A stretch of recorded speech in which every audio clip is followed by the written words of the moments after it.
Ang kwentong ito ay hango sa totoong buhay. Karanasan ito ni Sumlang.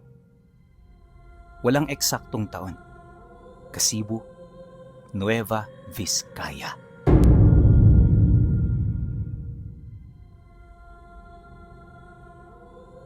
Noong mga panahong ito, kasalukuyang nasa edad 40 anyos na si Sumlang. Kilala siya sa kanilang lugar noon bilang litratista o maniniyot sa ibang dialekto. Noon kasi pinuno, usong-uso pa ang pagpapakuha ng mga litrato kapag merong pagdiriwang. At ginagawa ito ng mga tao upang habang buhay na maalala ang mga masasayang memorya na nangyari sa kanilang pamilya. At dahil sa trabaho niyang yon, kung kaya't marami na siyang napuntahang lugar. Nasubukan na niyang bumaba sa Kamaynilaan dahil sa imbitasyon ng isang negosyanteng malapit sa kanilang kakilala. At mula noon, kumikita na si Sumlang ng malaki dahil lamang sa trabahong yon. Dagdag pa niya, ito rin ang naging pangunahing hanap buhay nila na siya namang nagbibigay ng lahat ng pangangailangan ng mga anak niya. Kaya kahit may sakahan silang bukid, hindi niya ipinagpapalit ang talentong natuklasan niya. Sa loob ng maraming taon, wala naman siyang naranasang kakaiba. Lahat normal pinuno hanggang sa may nakilala siyang taga Maynila na nag-alok sa kanya ng trabaho sa Cebu. Malaki ang alok na pera, kaya nung marinig niya ito, agad niya itong ipinagtanong sa kanyang asawa. At kagaya ng inaasahan, sumang-ayon ito sa balak niya. Nung magkasundo na silang dalawa, tsaka naman siya naghanda ng kanyang mga kagamitan. Sinigurado niya na lahat madadala niya nang sa gayoy hindi siya magkaproblema. At makalipas ang 3 araw, nagsimula na nga ang kanilang paglalakbay. Medyo maunlad na noon ang teknolohiya, kaya halos 3 araw lamang ang ginugol nila para makarating sila ng Cebu. At nga pala, sa bayan sila noon tumungo, kaya kahit papaano hindi na siya nag-isip pa ng kung ano. Pagdating nila rito, sinalubong sila ng pamilyang lilitratuhan niya. At sa kanilang pag-uusap, dito niya nalaman na kasalan pala ang dadaluhan nila. Marami pa ang bisitang paparating, kaya kailangan niyang ihanda ang sarili niya. Bukas magaganap ang kasalan, kaya ngayon pa lang magpahinga ka na. Gusto ko na maging maayos ang kasal ng anak ko, kaya lahat ng taong pinipili ko, maigi naming kinikilatis lalo na sa mga maniniyot na katulad mo. Pero tiwala naman ako sa kaibigan ko. Alam ko na hindi siya magdadala rito ng tao kung hindi niya pa ito subok. Wika ng negosyante pagkatapos ng mahaba-haba nilang pag-uusap. Nang marinig naman ni Sumlang ang sinabi nito, natutuwa siyang sumagot dito ng, "Huwag ho kayong mag-alala, makakaasa ho kayo. Nagagawin ko ang lahat ng aking makakaya." Dahil sa kanyang sinabi, hindi na ito umimik pa. Sa halip ang ginawa nito, pumasok na ng bahay para kausapin ang iba pa nilang mga tao. Puspusan na kasi noon ang paghahanda, kaya buong maghapon hindi na siya nito natutukan. Mas pabor naman yon para kay Sumlang, lalo pat nagkaroon siya ng oras para sa kanyang sarili. Nakapag-ikot na rin sila sa bayan kasama ng kanyang kaibigan, kaya na may masasabing sulit talaga ang mga nangyari. Tumungtong ang gabi, nagsimula na ang selebrasyon. Ang ipinagtataka niya lang, sa tinagal-tagal na niya sa bahay na yon, hindi niya pa nakikita ang mga ikakasal. Lalo na yung pamilya nung kasintahan ng anak ng negosyante. Kaya naman para magkaroon na siya ng ideya ukol sa mga ito, siya na mismo ang naghanap. Kailangan niya kasing makita ang mag-asawa nang sa gayoy meron na siyang ideya sa mga anggulo na gagawin niya. Napakahalaga nito upang makakuha siya ng magandang litrato. Ilang minuto pa ang lumipas nang masipat niya ang lalaking kanyang nakausap nung umaga. Dali-dali niya itong nilapitan para tanungin. Mawalang galang na ho. Nasaan na ho yung mga ikakasal? Kailangan ko kasi silang makausap ngayon para sa mga gagawin namin bukas. Naiintindihan ko hong abala sila, pero importante ang mga gagawin namin ito para mas mapaganda ang mga litratong gagawin ko. Bungad na wika niya. Nang marinig naman yon ng lalaki, bahagya itong napatingin. Bakas sa muka ang pag-aalangan at pagkairita sa kanya. Bagaman gano'n ang bungad nito sa kanya, hindi niya ito pinagtuunan ng atensyon upang magawa ng maayos ang kanyang trabaho. Maya-maya pa, kalmadong sumagot ang negosyante ng, Wala rito ang dalawa. Nasa bahay sila ng pamilya ng lalaki. Inaasahan namin na darating sila maya-maya, kaya hintayin mo na lang sila rito. Sige na, at marami pa akong gagawin. Kung meron ka pang katanungan, si Miyong na lang ang hanapin mo. Pagkasambit nito ng mga kataga, agad naman itong umalis sa kanyang harapan. Si Sumlang naman noon, naiwang nakatayo habang hinahanap ang kanyang kaibigan. Pagkaraan pa ng ilang minuto, nakita niya itong tumulong sa pagkakatay ng baboy ramo. Kakaiba kasi ang gusto ng pamilyang yon, pinuno, dahil ang nais nilang maging handa sa kasal ay purong mga gala at pinalaki ng gubat. Hindi ito kumakain ng mga inaalagaan dahil naniniwala sila na ang mga ganoong hayop ay likas na madudumi at hindi na dapat kainin pa. Kaya naman kahit mahal ang presyo ng mga hayop na nakuha nila, kinagat nila ito. Dagdag pa ni Sumlang na, maliban sa mga baboy ramo, nakakita rin siya rito ng mga usa at mga manok na likas na gumagala sa kagubatan. Siyempre, bilang isang taong tubong bayan, medyo napaisip siya sa lasa nito. Maging siya man, hindi maipagkakaila na gustong-gusto niya nang makatikim ng mga ganoong uri ng karne. Kaya naman paglapit niya sa kinaroroonan ni Miyong, nagtiyaga siya roong maghintay hanggang sa matapos na ito sa pagkatay. At pagluto nito ng mga karne, di na siya umalis doon. Pansamantala ring nawala sa isip niya ang tungkol sa mga ikakasal, gawa ng habang tumatagal, mas lalong bumabango ang amoy ng mga niluluto. Kaya kahit busog siya, medyo nakakaramdam pa rin siya ng gutom. Hindi nagtagal, nang maluto na ang inihaing mga karne, kabilang siya sa mga naunang kumain. Kasama niya noon si Miyong, na sarap din sa pagkain ng mga handa. Kalaunan, nang mapuna na niya ang kalam ng kanyang sikmura, dito niya nalaman na dumating na pala kanina yung ikakasal. At base sa mga nakausap niya, diretso itong tumuloy sa kanilang mga silid para magpahinga. Nung marinig naman ito ni Sumlang, di na siya nagpumilit. Sa isip-isip niya, hapon pa naman yung kasal, kaya may sapat pa silang oras para makapaghanda. Ang gagawin na lang niya kinabukasan, agahan ang pakikipagkita sa mga ito. Pagkaraan ng ilang oras na pakikipag-usap sa mga taga-roon, tsaka na sila nagdesisyon na magpahinga.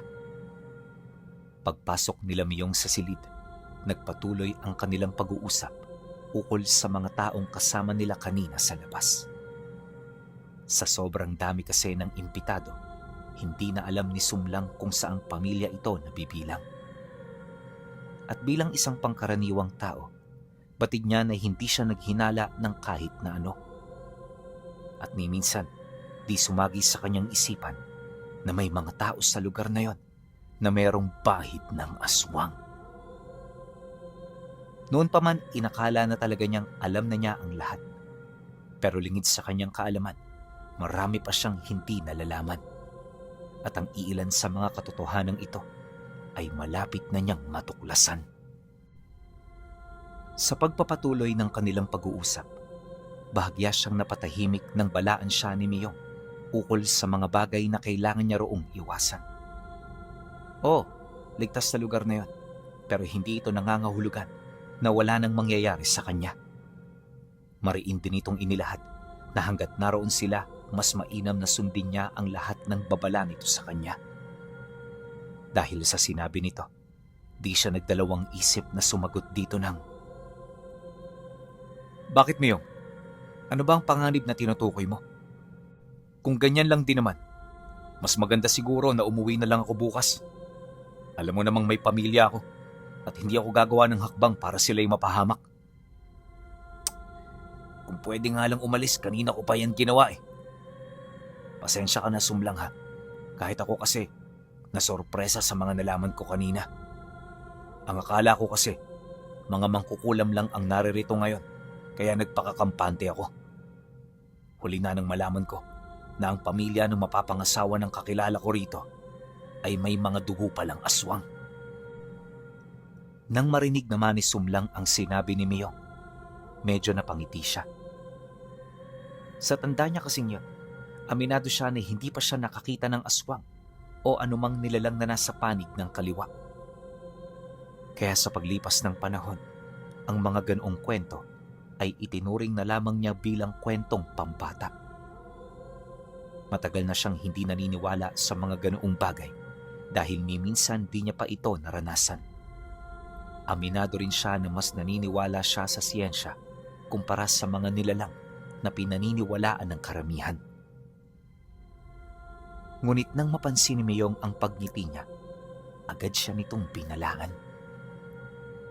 "Huwag kang matuwa, Sumlang. Hindi mo alam kung ano ang dinadalang panganib ng mga aswang. Totoong mga yan, kaya ngayon pa lang matakot ka na." Pagkasambit nito ng mga kataga, agad siya nitong inabisuhan na mag-ingat kinabukasan. Hanggat maaari, iwasan niyang tumikim ng kahit na anong pagkain dahil wala silang ideya kung ano ang mga karne na inihalo rito. Dagdag pa nito na, habang ginagawa niya ang kanyang trabaho, pipilitin itong makapagdahilan sa kanyang kaibigan nang sa gayoy makauwi sila noong ding araw na yon. Nang marinig naman ni Sumlang ang sinabi ni Miyong, kasyual naman siyang sumagot ng, "Bukas na rin pala tayo uuwi. Eh yung bayad, paano yon? At saka, anong binabalak mo sa mga litratong makukuhanan ko? Ipapadala mo na lang ba sa kanila pagkatapos kong magawa?" "Oo, Sumlang. Parang gano'n na nga. Ang mga litratong makukuhanan mo, huwag mo na gaanong isipin. Ako na ang bahala sa mga yan. Basta pagkatapos mo yan gawin, ibigay mo kaagad sa akin. At bukas pagkatapos ng kasal, pumunta ka sa hinintuan ng sasakyang sinakyan natin patungo rito. Hintayin mo ako ron." Sagot naman ni Miyong. Dahil sa sinabi nito, wala na siyang nagawa kundi ang sumang-ayon. Pagkatapos ng kanilang pag-uusap, nagpahinga na sila upang paghandaan ang mga nangyayari kinabukasan. Paggising nilang dalawa, pakiramdam noon ni Sumlang hindi na nakakatuwa ang mga kaganapan sa paligid. Bagaman marami pa rin ang nagkakasiyahan simula pa nung gabi, hindi na yun naging kainte-interesante sa kanya. Mas pinili niyang pagtuunan ng trabaho niya habang pinapanatili ang kaligtasan ng buhay niya. Akala niya magiging madali lang ang lahat kung gagawin niya lang ang trabaho niya, pero di pa man nagsisimula ang kasalan, meron nang nangyaring hindi inaasahan. Makalipas lang kasi ang ilang minutong pag-aalmusal nila, may naabutan siyang mga tao sa kusina na merong pinagtutulungang gulpihin. Di pa nakontento ang mga to. Walang habas nila itong pinag-uundayan ng saksak hanggang sa tuluyan na itong manghina at kalaunay mamatay. At nang mawala na ng malay ang biktima, nakita niya itong ibinalibag sa mesa bago hiwain ang gitnang bahagi ng katawan nito. Nung masipat nga yun ni Sumlang, dali-dali siyang naglakad papalayo na para bang walang nasilayan. Ang kaso lang, ilang metro ang layo sa kusina, may lalaking tumawag sa kanya. Pagbaling niya ng tingin, nakita niya ang taong sumaksak sa biktima hanggang sa mamatay ito. Klaro na kinakausap siya ng taong yon, pero dahil sa wala siyang maintindihan, di niya ito pinagtuunan ng pansin. At sa halip na hintayin pa itong matapos, marahan na siyang naglakad papalayo hanggang sa mawala na ito sa kanyang paningin. Paglabas niya ng bahay, tsaka pa lamang siya napabuntong hininga. Nanginginig man ang katawan dahil sa mga nakita niya. Pilit niyang ipinagpatuloy ang mga nasimulan niya. At pagkaraan ng isang oras, nagsimula na nga ang kasalan. Sa sobrang dami ng tao, halos hindi mahulugan ng karayom ang mismong lugar na pinagdarausan ng kasal. Kahit nga siya hirap na hirap sa paghanap ng anggulo para lamang makakuha ng litrato. Magtatatlong oras din siyang naghirap para rito hanggang sa matapos na ang selebrasyon. Pagtungtong ng tanghali, nagsikainan na ang mga tao roon. Nung masipat naman ito ni Sumlang, dali-dali siyang bumalik sa kanyang silid para sana'y magligpit na ng gamit. Ang kaso lang, nung akmang papasok na siya sa loob ng bahay, nakita na naman niyang papalabas ang grupong pumatay sa lalaking naroon sa kusina. Kaya nung masipat niya ito, di siya nagdalawang isip na lumihis sa dinaraanan niya. Yun nga lang, nang akmang papalayo na siya, narinig niya itong tinawag ang pangalan niya. Kaya sa puntong yon, wala siyang nagawa kundi kaharapin ang grupo. Paglapit naman niya rito, sinubukan niyang magmaang-maangan sa lahat ng sasabihin nito. Inakala niya kasi na hindi ito marunong ng dialekto niya, pero nang magsimula na itong magsalita, laking gulat na lamang niya nang sambitin nito ang mga katagang kinalakihan niya. Kung pakikinggan, parang matagal din itong nanirahan sa lugar nila sa Vizcaya. Huwag kang magmaang-maangan. Alam kong alam mo kung ano ang mga sinasabi ko. Hindi ka naman namin sasaktan eh.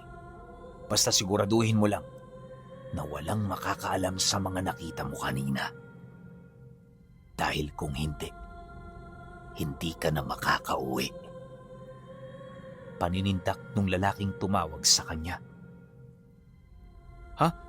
Wala ho akong nakita kanina. At kung meron man, sasarilinin ko yun habang buhay. Pumunta lang ho ako dito para maghanap buhay. Wala na hong iba.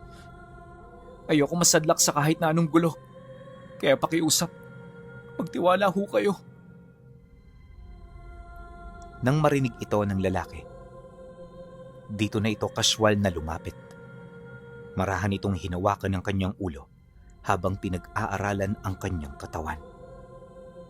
Wala siyang ideya kung anong ginagawa nito, pero malakas ang kutob niya na parang may gusto itong makita sa katawan niya. Maya-maya pa, agad naman siyang napaungol nang bigla nitong saksakin ng daliri nito ang pagitan ng mga tadyang niya na malapit sa kanyang kaliwang braso. Ramdam niyang bumaon ito pero kahit anong gawin niya, hindi na siya rito makawala pa. Ilang minuto pa ang lumipas. Biglang namanhid ang kanyang buong katawan. Dahilan para mabilis siyang makaladkad ng mga nilalang. At nang makapasok na sila sa isang tagong silid, dito bumungad sa kanya ang 6 na labi ng mga biktima nitong posibleng pinatay lang nito sa lugar na yon. Matapos naman niya itong makita, tsaka na siya unti-unting napahagulgol sa pag-iyak dahil inakala niya na siya na ang susunod sa mga ito. Subalit nang mapansin ito ng lalaki, agad naman siya nitong pinakawalan habang kinakausap siya. Oh, huwag kang matakot. Hindi ka namin itutulad sa mga yan. Alam mo kasi ang mga taong nakikita mo, nakagawa yan sa amin ng matinding kasalanan, kaya namin sila pinaslang. Pero iba naman ang kaso mo. Ang katunayan, kami nga may kailangan sa iyo eh. Kapag ka nagawa mo ito ng maayos at malinis, makakauwi ka ng walang kalos sa inyo. Kaya naman ngayon pa lang, makipagtulungan ka na sa amin. Pansamantala lang naman ito. At para maging patas din sa parte mo, bibigyan ka namin ng sahod. Teka ho, ano naman ho ang ipapagawa ninyo? Sa mga sinasabi ho ninyo, parang wala na talaga akong pagpipilian eh. Kaya imbis na mapahamak, susundin ko ang ibig ninyong mangyari. Pagkarinig naman ng mga ito sa kanyang sinabi, kitang-kita niya ang kasiyahan sa kanilang mga mata. Di man nagsasalita ang iba. Ramdam niya na unti-unti nang nawawala ang presensya ng kamatayan na minsang umaligid sa kinaroroonan niya. Ilang minuto pa ang lumipas. Dito na ito nagsimulang magkwento. Ayon sa nilalang, simple lang naman ang gagawin niya. Siya ang magdadala ng mga yanggaw nito papalabas ng tahanan ng mga mangkukulam. Kaya niya yun gagawin ay para walang makatunog sa parte ng kamag-anak ng ikakasal sa kadugo nila. Mahalaga ang mga yanggaw na ipapabitbit ng mga ito sa kanya dahil ang mga nilalang na yon ay nagtataglay ng dugo ng ilan sa pinakamakapangyarihang mangkukulam sa lahing yon. Ito ang magsisilbing bagong henerasyon ng kanilang uri na posibleng maghahari sa mga susunod na siglo. Dagdag pa nito na, yun ang nag-iisang rason kung bakit umiral ang kasalanan sa pagitan ng dalawang lahi. Batid din ng mga aswang na may binabalak na masama ang mga mangkukulam, kaya inunahan na nila ito habang sila'y meron pang pagkakataon. Pagkasambit nito ng mga kataga, tsaka nito sinenyasan ng mga kasama nitong nakatayo sa kanyang likuran. Pagkarinig nito ng utos, dali-dali nitong iniabot sa kanya ang dalawang supot na puno ng kulay itim na likido. Wala siyang makitang kahit na ano sa mga likidong yun, na parabang tubig lang ang mga ito. Itago mo yan ng maigi. Kapag ka may nangyari, o kapag hinarang ka ng kahit na sino, ipaglaban mo yan kahit kapalit pa ng buhay mo. At sa sandali na malagay ka sa bingit ng kamatayan, inumin mo ang mga likidong nilalaman nito at ikaw ay maililigtas. Nang marinig niya ang sinabi nito, hindi na siya nagsalita pa. Basta ang ginawa niya, kinuha niya ang 4 na supot at inilagay niya sa kanyang bulsa. Matapos nun, umalis siya ng tahimik at hindi na nagsalita. Naunawaan niya ang mga napag-usapan nila, kaya nakasisiguro siya na hindi niya ito makakalimutan ng basta-basta. Makalipas ang ilang minutong paglalakad, nakabalik na nga siya sa kanyang silid. At mula roon, isinaayos na niya ang kanyang mga gamit. Dali-dali niya itong ginawa dahil ang akala niya, naghihintay na sa kanya yung kaibigan niya. Pero nung akmang lalabas na siya, pumasok sa kwarto ang kaibigan ni Miyong. Bit-bit ang isang sundang na nakalagay sa lalagyanan. Hindi pa man ito nakakalapit, nanlilisik na ang tingin nito sa kanya na parabang meron itong nalalaman ukol sa totoong nangyayari. Pagharap naman nilang dalawa, walang kaabog-abog itong nagtanong sa kanya. Balita ko may nag-utos sa'yo. Ano ang ipinadala nila? Saan mo yun dadalhin? At sino-sino ang mga taong nakausap mo? Sumlang, ngayon palang magsalita ka. Dahil yung mga taong yun, hindi mo yun mga kaibigan. Isasadlak ka nila sa panganib at kapag nalagay ka sa bingit ng kamatayan, hinding-hindi ka nila tutulungan. Nang marinig niya ang sinabi nito, bigla siyang nablangko at kinilabutan. Di niya kasi sukat akalain na malalaman kaagad ng kaibigan ni Miyong ang tungkol dito. Maya-maya pa, nang mapagtanto nito na hindi siya magsasalita, tsaka nito pinapasok ang mga kasama nitong mangkukulam. Pagsarado nito ng pinto, nakita niya ang kanyang kaibigan na hila-hila ng isa sa mga ito habang walang saplot ang katawan. Nahuli ko ang kaibigan ko na nakipagsabwatan sa mga aswang na kasama ng pamilya ng asawa ng aking anak. May kutob akong meron silang binabalak, kaya hindi ako nagdalawang isip. Yun nga lang, hindi nagsasalita itong si Miyong kahit na anong gawin namin sa kanya. Wala kaming ibang hangad kundi maresolba ang gulong ito upang magkaroon ng magandang hinaharap ang aming lahi. Ang kaso lang may mga demonyong mapagsamantala. Gustong kunin ang kabuuan ng kapangyarihan upang sila na ang mamahala sa aming mga pinaghirapan. Dagdag pa ng negosyante. Pagkasambit nito ng mga kataga, agad nitong inutusan ng kasama nito na paluin ng kahoy si Miyong. Walang sabi-sabi, agad naman itong tinadyakan ng lalaki sabay palo ng malaking tipak ng kahoy sa mismong dibdib nito. Sa sobrang lakas ng pagkakapalo, kitang-kita niya ang pamumuti ng mga mata nito. Hindi na rin yun nakapagsalita dahil na rin sa tindi ng pinsalang natamo. Gayunpaman, nanatili pa rin ang kamalayan nito na parabang hanggang sa huli nitong hininga, patuloy itong umaasa na merong magliligtas sa kanya. Pagsilay naman niya rito, napapikit na lamang siya ng mata habang lumuluha. Hindi niya kasi inaasahan na makita ang kanyang kaibigan sa ganoong kalagayan. Sinubukan na rin niyang magmakaawa sa lalaki pero naging sarado ang diwa nito. Basta sa mga sandaling yon, kalaban ang tingin nito sa kanila. Hindi nagtagal, dito na siya nito inutusang hubarin ang kanyang kasuotan. Nang marinig niya ang sinabi nito, medyo nag-alangan siya, gawa ng yung mga likidong itinatago niya sa bulsa ng pantalon niya. Batid niya na makikita ito ng mga nilalang kung sakali mang maghuhubad siya. Kaya naman hanggat maaari, hindi niya ito sinunod. Ngunit nang mapansin ito ng lalaki, sapilitan siya nitong pinaluhod. Matapos nun, bigla siya nitong tinadyakan sa may bandang sikmura, dahilan para tumilapon siya. Pagtama ng katawan niya sa dingding ng kwarto, agad siyang sumuka ng dugo habang naghahabol ng hininga. Di na rin siya nakatayo noon, kaya ang ginawa niya napahawak na lamang siya sa mga supot na ibinigay ng nilalang sa kanya. O ano? Magsasalita ka na ba? Nang marinig niya ang sinabi ng negosyante, bahagya siyang napatingin sa kanyang kaibigan habang nag-iisip ng malalim.